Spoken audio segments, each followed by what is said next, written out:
let's talk about spirituality, because I want, young black men to, I think that's how you put it. You have to start there first, Yes.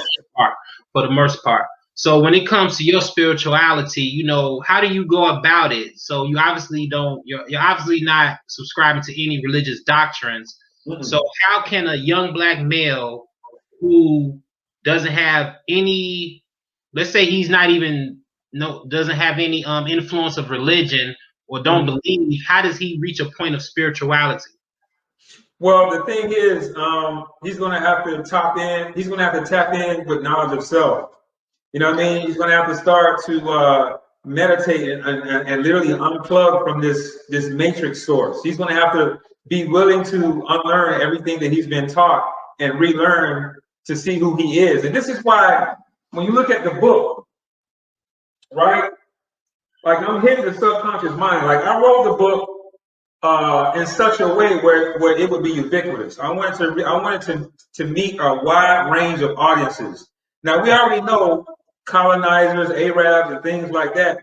They already have co-opted our culture with the ancient, Egyptians, the Kemetics from Kemet, ancient Kemet, and things like that, right? But here's the thing: even if you're a Christian or religious person, right? When you see this image of Pharaoh Menkaure and his wife Kenemarebi holding him down, that's going to hit your. It's going to hit your subconscious mind. It's going to hit that DNA. You're going to be able to identify and resonate with that. That's why I started with this verse, because the ancestors, they left this behind for a reason. This was dug up for a reason. So you got the Pharaoh, and you can't be any more high value than the Egyptian Pharaoh, right? Because it's basically God in the flesh, right? This is what the Pope is trying to do. He's trying to be an Egyptian Pharaoh. But anyway, right? The Pharaoh is definitely high value, but if you look at the queen, she's standing right beside him and holding him down and basically presenting him, so to speak.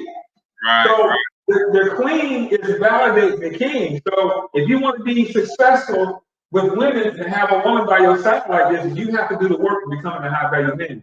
So in other words, you have to step into your God mode. You know what I mean? You have to stop outsourcing your divinity to a fake divinity, quote unquote, religion, and tap back into the spirituality of your ancestors. You know what I mean? So now you have to study history. Now you have to study science. Now you have to do a lot of self-study and introspection, and not just absorb what you've been taught, but now absorb what you want to learn. You know what I mean? So with that, I tap in with the gold lettering to mine like gold, and things like that. Yeah. And and the way that I wrote the book, I laced it with a few spiritual points too, like the highest calling of a man is to protect a woman so she can walk the earth unharmed, right? And the lowest calling of a man is to ambush a woman and force his way into her life. That's right out of my eye. You see what I'm saying? That's spiritual. I also put in there for the women. The highest calling of a woman is to lead man to his source, to himself, as to the source, right? And the lowest calling of a woman is to seduce a man separated from his soul and to leave him aimlessly wandering. You see what I'm saying? That's also my eye. So I laced the book with some spirituality like principles, but I gave it some science. I also gave like psychology. I also gave a little bit of anatomy. You know what I'm saying? And I gave how attraction works and things like that. So I wrote it in such a way where it's going to attract people, right? Us. And anybody who wants to be high value. I lace it with science. I lace it with spirituality and some philosophical things as well. And then I wrote it in such a way where it's conversational. You know what I mean? I put some slang in there and I kept it raw, but I also kept it educational too. Where you, like you said, you're gonna have to grab a dictionary or an encyclopedia to follow with. Oh yeah. Yeah, man. I had to pick it up a few times.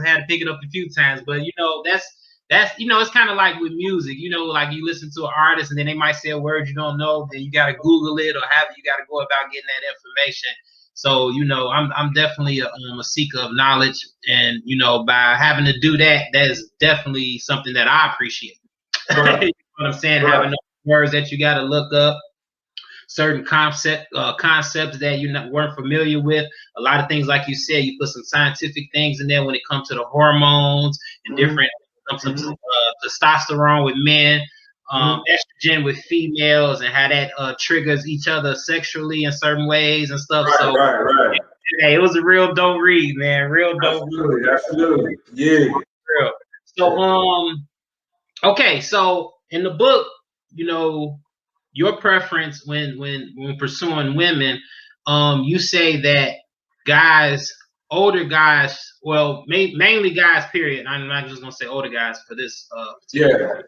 That they should date younger women. Okay, so what's the reasoning behind that? Could you just elaborate a little bit? Well, you see, a man's worth increases with his age, or with his, like we age like fine wine. We can increase our value over time. We don't have a wall, metaphorically. You see what I'm saying? Women, they have about a good 11 to 12 year window when they're in their sexual, when they're in their highest sexual market value, right?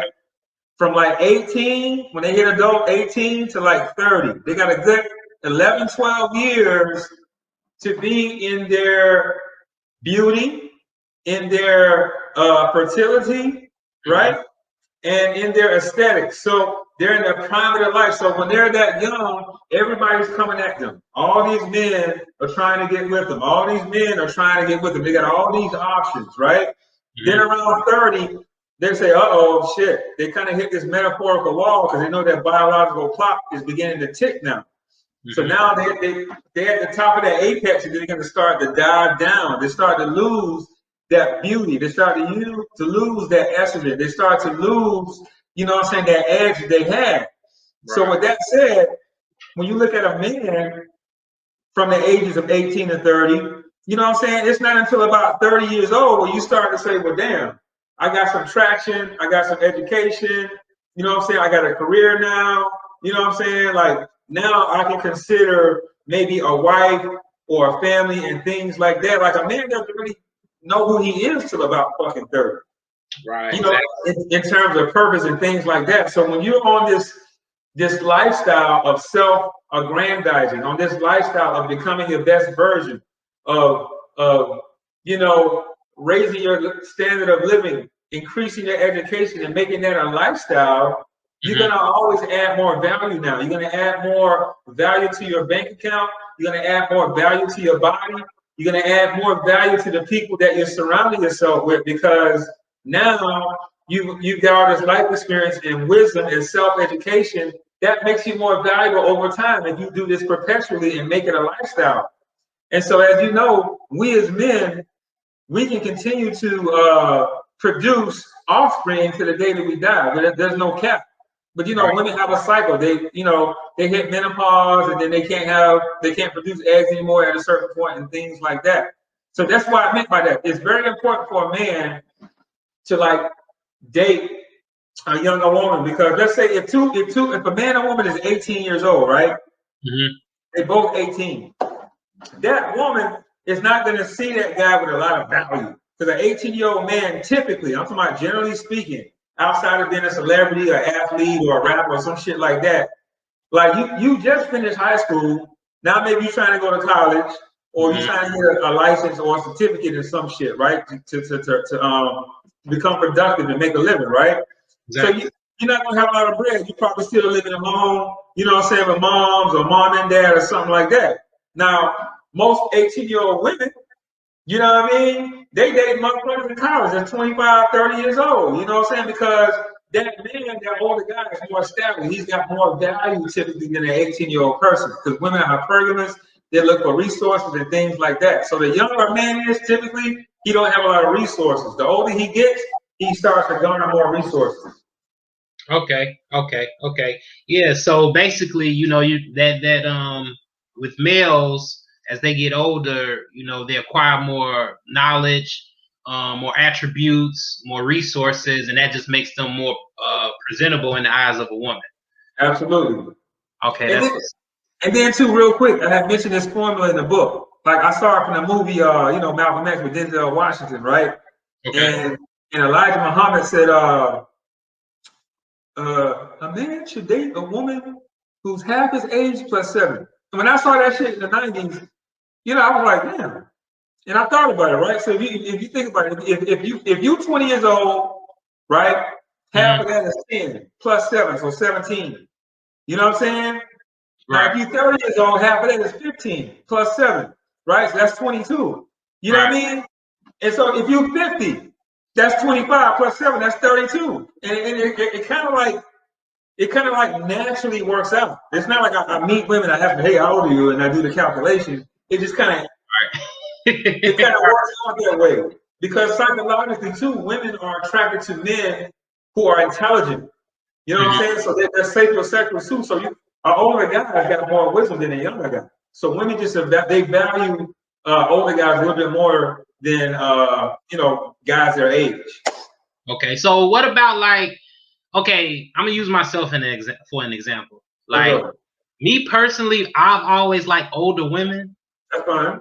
So I understand maybe the concepts are still the same when approaching a woman. So far, certain things you need to do to so you know you present yourself as a high value man, and that they'll be more enticed to, you know, want to give you some action. But like, what about me? Like, I want an older woman. You know what I'm saying? I want somebody like right now. I'm 38. You know, so you know my age range would probably be maybe like 43, 44, 45, like within that range. Like, does anything change with that? Does the approach change in any type of way? No, women respond to the same thing. There's masculine and there's feminine. So, you know, masculine energy is about, you know, imposing your will, dominating, having a purpose, mission, drive, ambition, and things like that. Feminine energy is about, you know, bonding and nurturing, creating relationships, supporting love, trust, and things like that. So when you have those two type of polarities, they're going to complement each other. You know what I mean? So being as studious as you are, and look what you've already shared with me. Okay, so you're a journalist, so to speak. You know what I'm saying? You're an actor. You're an avid reader. You're in the gym. You're working out. So what does that tell me? That tells me that you're pursuing your dreams, your passions. You care about your health, right? You read, so you're feeding your mind. That makes you high value. So those things are gonna be attractive with a young woman or an older woman. So it just comes down to preference. Like dating younger women, that's just my preference because I literally attract younger women. Like women my age, I don't really notice them, so to speak, but I literally attract younger women. Okay, cool. That's what's up. Yeah. Legacy.